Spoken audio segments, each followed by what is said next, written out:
Have you ever looked at your RSI and thought, why did I just buy the exact top again? We all know the classic RSI, but today we are doing something different. We are putting an RSI on top of another RSI, a new style of double RSI.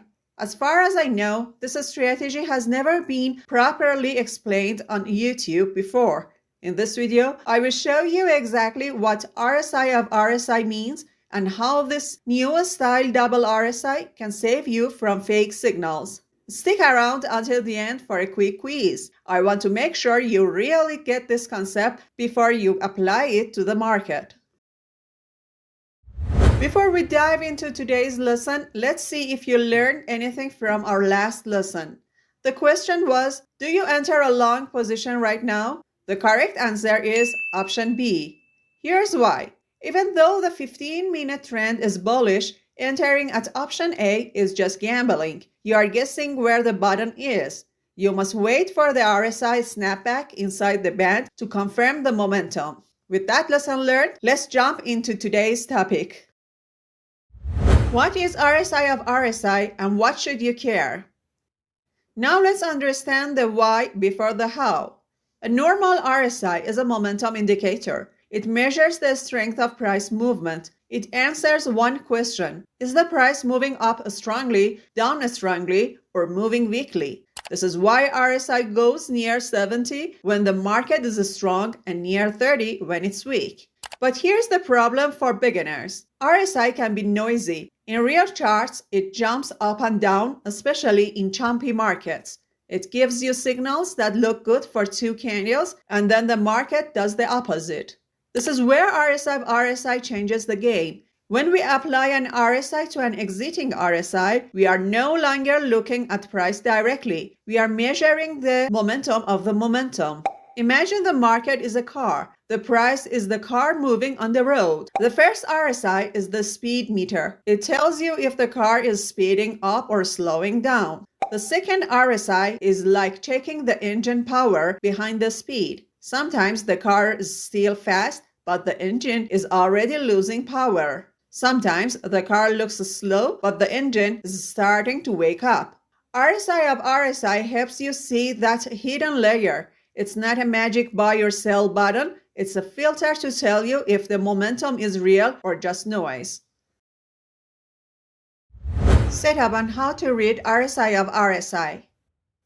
Let me show you how to set this up on TradingView right now. First, add a normal RSI to your chart. Then go to the RSI indicator panel, click the 3 dots, and select Add Indicator or a Strategy on RSI. Now search for RSI again and add it. Now if you check the settings in the Input tab, you'll see the source is no longer closed. It's now RSI. This confirms we are using an RSI of RSI.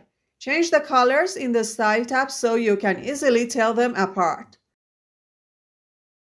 Now, how do we actually read this? Stop looking at levels like 70 or 30 for a moment. The real secret is the behavior of the lines.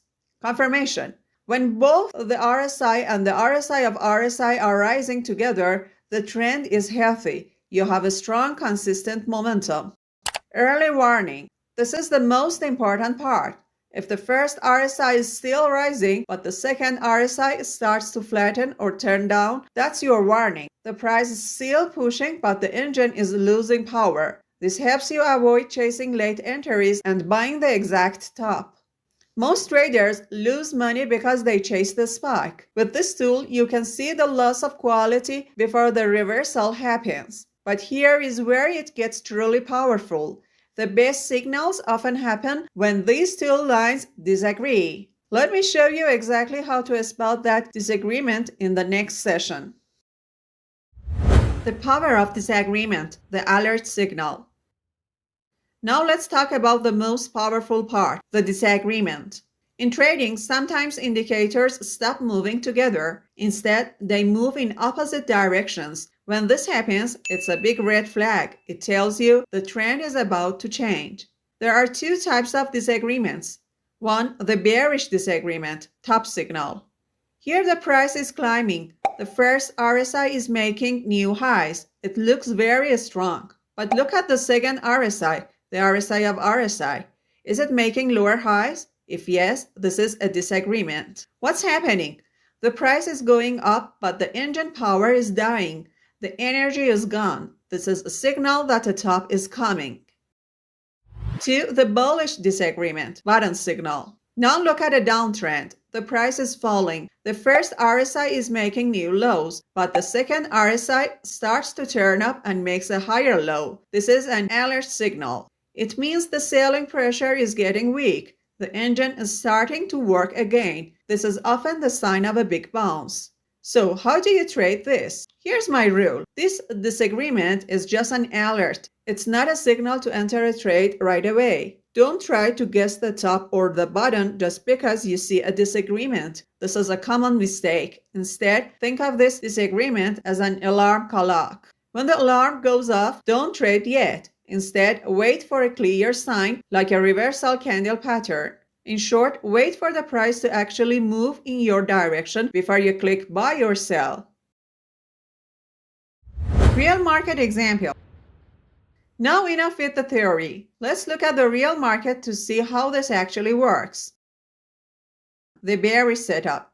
Look at this chart. The price is in a strong uptrend, making higher highs. The first RSI looks very bullish, but look closely at the RSI of the RSI. While the price is rising, the second RSI is making lower highs. Instead of entering a short position immediately, I wait. I wait for a price to show me a reversal signal. And look here, a bearish engulfing candle. See how it refuses to break above this resistance line? This is my confirmation. This is exactly where I entered my short position. I didn't guess the top. I waited for the market to confirm it.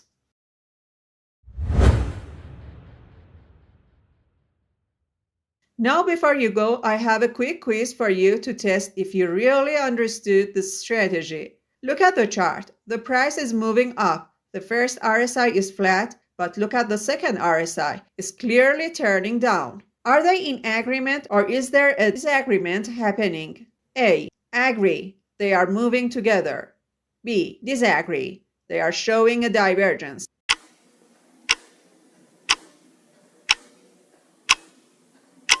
Type your answer in the comments right now. I'll be reading your comments to see who is paying attention. I will reveal the correct answer in the first 30 seconds of my next video.